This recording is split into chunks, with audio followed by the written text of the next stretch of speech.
Hola, ¿qué tal? ¿Cómo estáis? Bienvenidos a una nueva entrega de la Escuela del Cuerpo, en la que vamos a entender de una vez la relación que existe entre las desviaciones de columna y el crecimiento. Bien, vamos a responder a las siguientes preguntas. ¿Existe una relación real entre el crecimiento y las desviaciones de columna? ¿Hay momentos del crecimiento en los que existe más riesgo de que aparezca una desviación o de que empeore una que ya existe? ¿Cuáles son los periodos de máximo riesgo? Y la última pregunta es si hay que adaptar el tratamiento al ritmo de crecimiento del niño. Bien, para entender bien la relación que existe entre el crecimiento y las desviaciones de columna, vamos a revisar algunas ideas muy sencillas que nos van a ayudar. Aquí tenemos representada en dos gráficas cómo evoluciona la estatura a medida que el niño o la niña van creciendo. Vemos que en general es una línea que asciende progresivamente y casi de forma lineal. En diferentes colores se muestran los distintos percentiles, es decir, niños que finalmente llegan a una altura más baja y niños que llegarán a una altura más alta. Lo importante no son los colores, sino es la forma de la línea, que asciende progresivamente sin grandes altibajos. Bien, ahora vamos a otra gráfica que es realmente la que nos interesa, en la que se muestra no la evolución de la estatura, sino la evolución de la velocidad a la que el niño va creciendo hasta conseguir su talla adulta. Ahora vemos líneas que ya no ascienden de forma progresiva, sino que tienen grandes altibajos. Es decir, lo importante es entender que la velocidad de crecimiento del niño no es lineal, sino que va variando durante el crecimiento. Habrá momentos en los que la velocidad sea muy alta, como ocurre en los 2 primeros años después del nacimiento. Habrá momentos en los que la velocidad sea estable, como en velocidad de crucero, y habrá momentos en los que vuelva a aumentar para descender un tiempo después. Es decir, no llegamos a nuestra talla adulta gracias a un crecimiento homogéneo, sino que llegamos a ella alternando periodos de crecimiento más rápido con periodos de crecimiento más lento. Bien, dicho esto, tenemos que tener en cuenta una idea muy básica y es que el principal factor desencadenante de una desviación de columna vertebral es el crecimiento de la columna, concretamente el crecimiento rápido de la columna. Es en estos periodos de crecimiento rápido en los que aparecen aquellas desviaciones que no habían dado la cara antes o empeoran aquellas que ya habían sido diagnosticadas. Eso no significa que no pueda aparecer una desviación en periodos de crecimiento más estable, pero estadísticamente el mayor porcentaje aparecen o empeoran en periodos de crecimiento rápido. Bien, para entender mucho mejor esta idea, vamos a simplificar la gráfica que nos informa de la velocidad de crecimiento. En el eje vertical estaría representada la velocidad de crecimiento. Y en el eje horizontal, de una forma muy simplificada, los periodos o las etapas por las que va pasando el niño durante su desarrollo. Vamos a dividirlo en 3 etapas. La etapa infantil, desde el nacimiento hasta los 6 años, la etapa prepuberal o juvenil, desde los 6 hasta los 12, y la etapa puberal, desde los 12 hasta el final del crecimiento. Las edades que he tomado como referencia son solamente orientativas, ya que, como veremos más adelante, varían entre grupos de niños. Bien, si analizamos la gráfica, vemos que la velocidad de crecimiento es, cuando el niño nace, la máxima. Es decir, el niño nace y está creciendo a una velocidad muy rápida.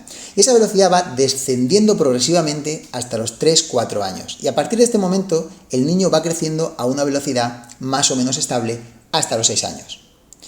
Cuando llegamos a este punto, el comienzo de la etapa prepuberal o el comienzo de la etapa juvenil, se produce un ligero aumento de la velocidad de crecimiento.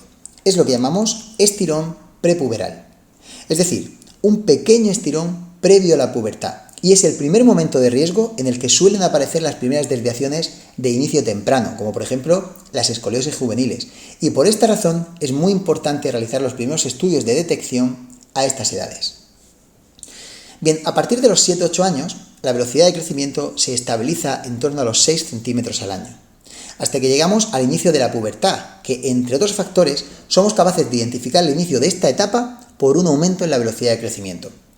A partir de este momento se inicia el estirón puberal, en el que se alcanzan las velocidades de crecimiento más altas desde la infancia.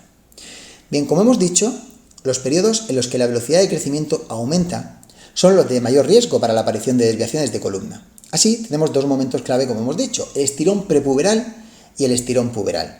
Vemos que ambos estirones están representados en la gráfica por 2 elevaciones, ambas con una región que asciende y otra región que desciende. La región que asciende se llama fase de aceleración del estirón, es decir, donde la velocidad de crecimiento pasa de ser estable a aumentar progresivamente hasta alcanzar un pico máximo. A partir de este pico, la velocidad de crecimiento comienza a disminuir gradualmente y es lo que llamamos fase de desaceleración.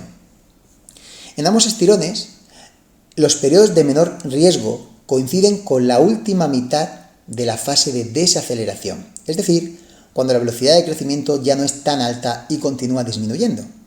Sin embargo, los periodos de mayor riesgo coinciden con la fase de aceleración, es decir, donde la velocidad va aumentando paulatinamente y además coincide con la primera mitad de la fase de desaceleración, donde todavía, aunque ya está disminuyendo, la velocidad de crecimiento continúa siendo muy alta. Sin embargo, el estirón más importante de los dos es el estirón puberal, y por eso vamos a analizarlo un poquito más en detalle. Dado que es un momento importante en el manejo de pacientes con desviaciones de columna, debemos saber identificar cuándo empieza este estirón. Lo cierto es que, aunque existen referencias, la edad del niño no es el mejor indicador para saber cuándo empieza, ya que como vemos en estas gráficas hay niños que maduran antes y niños que lo hacen después. Vemos representado el estirón puberal en diferentes colores y cada color pertenece a grupos de niños que maduran en diferentes momentos. Por poner ambos extremos como ejemplo, vemos que en el caso de las niñas, las que se llaman niñas maduradoras muy tempranas, inician el estirón a los 8 años y las maduradoras muy tardías, es decir, en el otro extremo, lo inician a los 12. Por lo tanto, para identificar este momento lo más exacto no es la edad, sino que es realizar mediciones periódicas de la estatura para ser capaces de detectar el momento en el que la velocidad de crecimiento aumenta. Bien, vamos a seguir avanzando para conocer algunos detalles del estirón puberal que nos sirven para mejorar el manejo de los niños con desviaciones. Aquí tenemos representado como en una montaña el estirón puberal. Como ya sabemos, en un momento concreto del crecimiento del niño la velocidad con la que está creciendo aumenta, este es el momento en el que se inicia la pubertad, y como hemos comentado antes, existe una fase en la que la velocidad va aumentando progresivamente hasta alcanzar un pico de velocidad máxima, que es la fase de aceleración, y tiene una duración en torno a 2 años, y a partir de este momento la velocidad comienza a disminuir paulatinamente durante la fase de desaceleración, que tiene una duración aproximada de 3 años. Pero la cuestión es, ¿cuánto crece un niño o una niña durante estos 5 años? En el caso de las niñas, de media, el crecimiento está en torno a 20 centímetros y medio, y en el caso de los niños, en torno a 22,5. Pero surge una pregunta más importante, y es, ¿cómo se distribuye este crecimiento total durante el estirón puberal? Como vemos, tanto en las niñas como en los niños, el mayor crecimiento se produce durante la fase de aceleración, es decir, durante los 2 primeros años, que es donde el niño crece más rápido. Y los 3 años siguientes, el niño continuará creciendo de forma más lenta hasta que finalmente llegue a la edad adulta. Pero, ¿para qué nos sirve conocer en detalle el ritmo de crecimiento de los niños? Pues de forma muy simplista nos permite, a través del seguimiento de la talla del niño, ir adaptando el tratamiento a su ritmo de crecimiento, permitiéndonos adaptar fundamentalmente 2 parámetros: la frecuencia del tratamiento, es decir, el distanciamiento entre sesiones o revisiones, y la intensidad de los tratamientos, es decir, el tipo de ejercicio, el número de ejercicios, la frecuencia de entrenamiento en casa, etc., siendo más frecuente y más intenso en los momentos de máximo riesgo y menos frecuente y menos intenso en los momentos de riesgo más bajo. Bien, espero, como siempre, que os haya ayudado a aclarar algunas ideas o a entender un poquito mejor el proceso de tratamiento. Y como siempre os digo, si tenéis alguna duda que queráis aclarar, simplemente tenéis que dejarla en los comentarios de este vídeo y nosotros nos encargaremos de ayudarte. Un saludo a todos y hasta la próxima.